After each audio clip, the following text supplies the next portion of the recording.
7 day સ્કૂલમાં જે દુઃખદ ઘટના બની એના સીસીટીવી ફૂટેજ હવે સામે આવ્યા છે અને આ સીસીટીવી ફૂટેજમાં જોઈ શકાય છે કે નયન 12:49 અને 47 સેકન્ડે સ્કૂલની ગેટની અંદર છે, જે ગેટની બહાર તરફ જઈ રહ્યો છે. 12:50 અને 47 સેકન્ડે નયન ગેટ નંબર 3 થી સ્કૂલની બહાર જાય છે અને 12:53 અને 41 સેકન્ડ એટલે કે 3 મિનિટ બાદ તે સ્કૂલમાં પરત પ્રવેશ કરે છે. એ સમય દરમિયાન એટલે કે સ્કૂલની બહાર એની જોડે આ ગુનો થઈ ચૂક્યો છે. જ્યારે તે સ્કૂલમાં પ્રવેશ કરે છે ત્યારે તેની આજુબાજુમાં ઘણા બધા લોકો છે, પણ એના શરીર પર કોઈ ઈજાના નિશાન નથી દેખાઈ રહ્યા કે એના શરીરના કપડા પર કોઈ પણ જાતના લોહીના નિશાન નથી. તેથી તેનું કોઈનું ધ્યાન તેની પર પડતું નથી, પણ તેની જોડે આ ગુનો થઈ ચૂક્યો છે અને તે સ્કૂલમાં આવીને એક જગ્યાએ બેસે છે.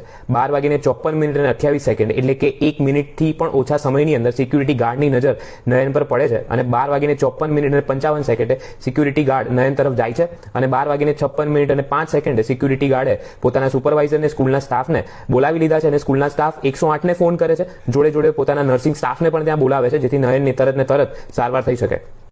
ત્યારબાદ આપણે જોઈ શકીએ છીએ કે 1:06 સેકન્ડે એટલે કે જાણ થયાના 4 મિનિટની અંદર અને વિદ્યાર્થીના સ્કૂલમાં પરત પ્રવેશ્યાની 5 થી 6 મિનિટની અંદર વિદ્યાર્થીને રિક્ષામાં બેસાડીને સરદાર પટેલ હોસ્પિટલ તરફ લઈ જવામાં આવે છે. 108ને ફોન કર્યો છે, પણ 108ને આવતા વાર લાગે એવું છે. એટલા માટે જે વાહન પહેલું મળ્યું અને નયનની ચિંતા કરીને સ્કૂલ, એના મમ્મી અને વિદ્યાર્થી મિત્રો એને તરત જ રિક્ષામાં બેસાડીને સરદાર પટેલ હોસ્પિટલ તરફ લઈ જાય છે અને 1:01 અને 6 સેકન્ડે આપણે જોઈ શકીએ છીએ કે રિક્ષા 7 ડે સ્કૂલથી સરદાર પટેલ હોસ્પિટલ તરફ જવા રવાના થઈ ચૂકી છે.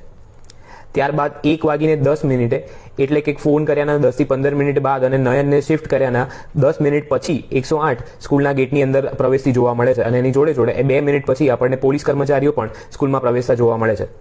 સાથે હોસ્પિટલના વિડીયોઝ પણ સામે આવ્યા છે કે જેની અંદર જોઈ શકાય છે કે 1:20 એટલે કે ઘટના બન્યાના 10 થી 15 મિનિટની અંદર જ સ્કૂલના પ્રિન્સિપલ અને બીજા સ્ટાફ પણ ત્યાં હોસ્પિટલની અંદર હાજર થાય છે અને 7 થી 8 કલાક સુધી તેઓ હોસ્પિટલની અંદર જ રોકાય છે.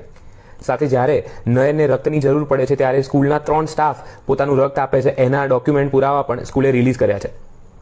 આ વિડીયો સામે આવવાથી અમુક વસ્તુ જે સાફ થાય છે એ કે આ ઘટના સ્કૂલની અંદર નથી બની, સ્કૂલની બહાર બની છે અને સ્કૂલને જાણ થયા બાદ અને ઘટના બન્યાના 5 થી 6 મિનિટની અંદર જ નયનને હોસ્પિટલ તરફ રવાના કરવામાં આવ્યો. 108ને પણ ફોન કરવામાં આવ્યો હતો, પણ 108માં આવતા વધારે વાર લાગે એવું હતું. એટલા માટે રિક્ષામાં બેસાડીને એના મમ્મી, સ્કૂલનો સ્ટાફ અને એક વિદ્યાર્થી તેમની સાથે જાય છે.